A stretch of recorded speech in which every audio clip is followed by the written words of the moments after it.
I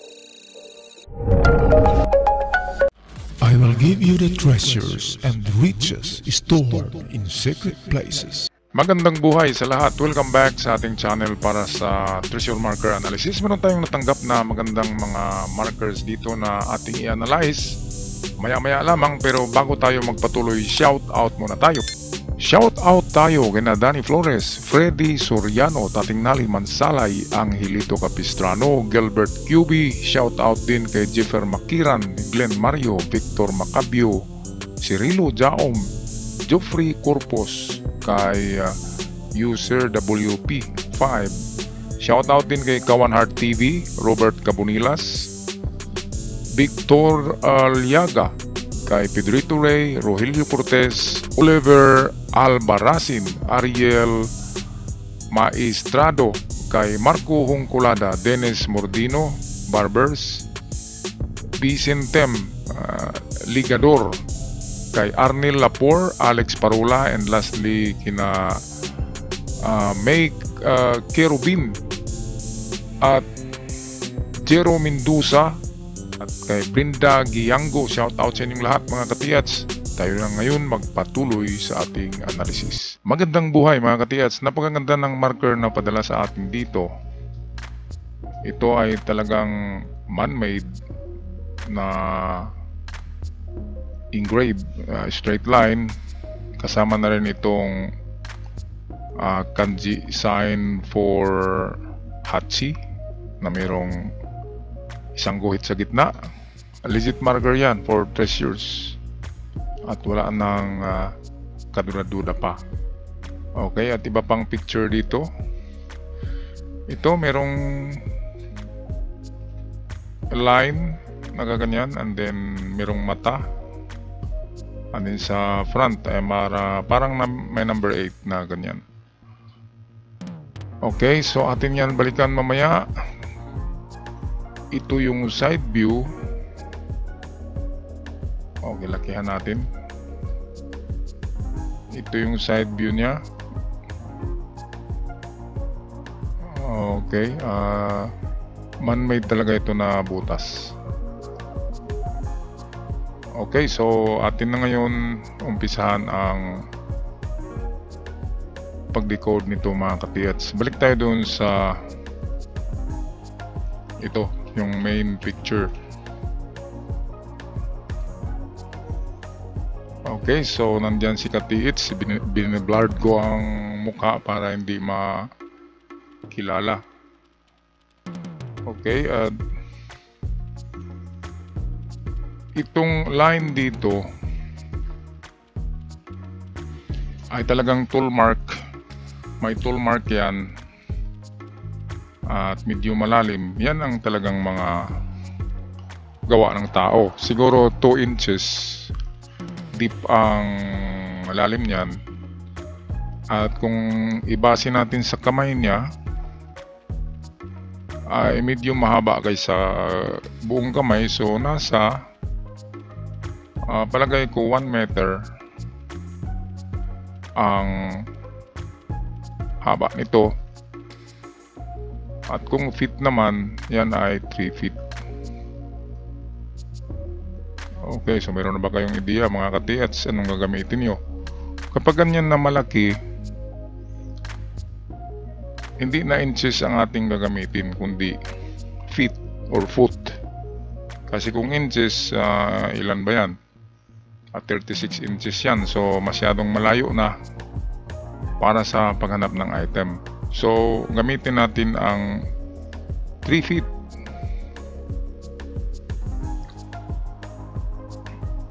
Yan ang una natin na distansya sa paghanap. So ayan, kunin natin ang slanting nitong line as a guide. So kung ito yung bato, drawing natin dito. Ayan, kung ito yung bato, ito yung lupa, and then narito yung line, nandito yung Hachi or 8. So sa isang distance muna tayo sa given sa haba ng line, that is 3 feet. in equivalent. So 3 feet is 1 meter. Punta kagad tayo sa 1 meter. Malapit lang to sa bato kasi 1 meter distance. So dito yan.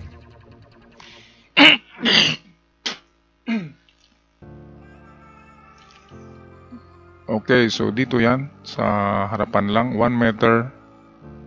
First test dig galing sa harapan ng bato.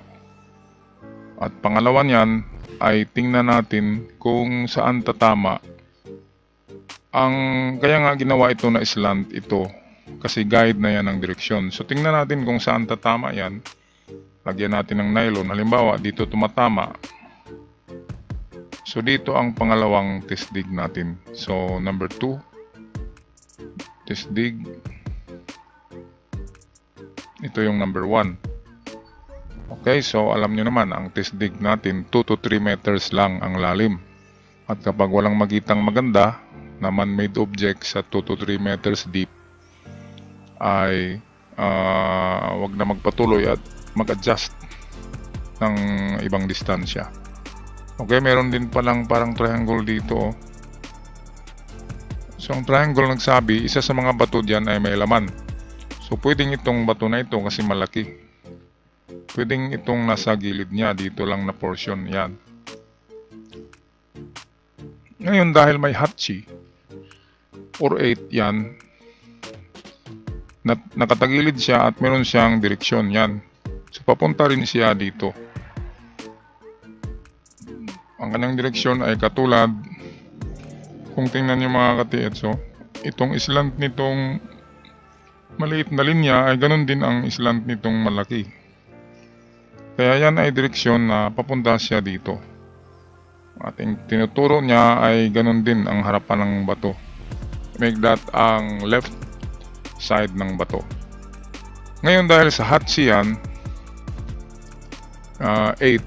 So pwedeng 8 feet or 8 meters. Kasi 8 ang sabi niya, 8. So kung 8 feet, yan ay 2 meter something. So baka ito yung tinuturo nito, itong linya. Baka yan ang 8 feet or 2.2 meters. So 8 feet ito. Yan na ang hatchi. Baka magtaka kayo saan nagamit yan, saan nakuha. So yan ang 2.2 meters. So napakalapit lang dito sa unang hukay natin, which is 1 meter distance. So ito yung 1, ito yung 2. At baka yan nga yung line na ito. Baka pag target natin ay diyan maglanding yan sa 2.2 meters. Halos ano siya, mag 3 meters. Okay, so para walang sablay, hukayan nyo lang ito hanggang 3 meters ng paoblong. Yan, hanggang 3 meters papunta dito. Okay, so paoblong lang na hukayan hanggang 3 meters. Ngayon 8 feet yung ating equivalent ng hatchi na yan assign. Ngayon kung hindi yan 8 feet, yan ay 8 meters. Okay, kaya meron tayong pangatlong distance, which is pangatlong distance ay medyo malayo na sa dalawa. Ito na yung 8 meters distance given nitong hatchi sign. Kung yan man ay 8 meters, so siya ang pinakamalayo, 8 meters distance. Okay, so sure ball na yan mga katiyats. Kaya nga marami tayong test dig para meron kayo palaging alternative, meron kayong options. Kapag hindi nakuha sa una, doon sa pangalawa. Kung hindi sa pangalawa, doon sa pangatlo. Okay, puntahan natin ang ito. Kung malapit man ito na bato doon sa unang dinocode natin, baka ito yung tinuturo. Kasi sabi niya ito. Yan ay pampabuenas na numero 8. Sabi niya sa harapan. Yan din ang tinuturo nitong line, no? Klarong-klaro tong line. Yan. Matulis yung dulo ng line, no? So yan ay arrow. Papunta din siya dito. Okay, sundan nyo lang ang target ng line. Ngayon meron siyang mata. Ito yung item. At binigyan din yan ng pangalawang motion nito, number 8, which means dyan niya nakaharap. So siguro ang layo niyan sa actual ay nasa 1 meter lang galing sa kanyang harap. Okay, tingnan natin ang side view ng bato na ito. Ito yung kanyang side view. Ayan. Okay, matanga siya tingnan. Yung linya kanina ay ito yata yun. Hindi na makita kasi nandun na sa pinaka front niya. Okay, at meron 3 dot ito. Babalikan nga natin tong isa.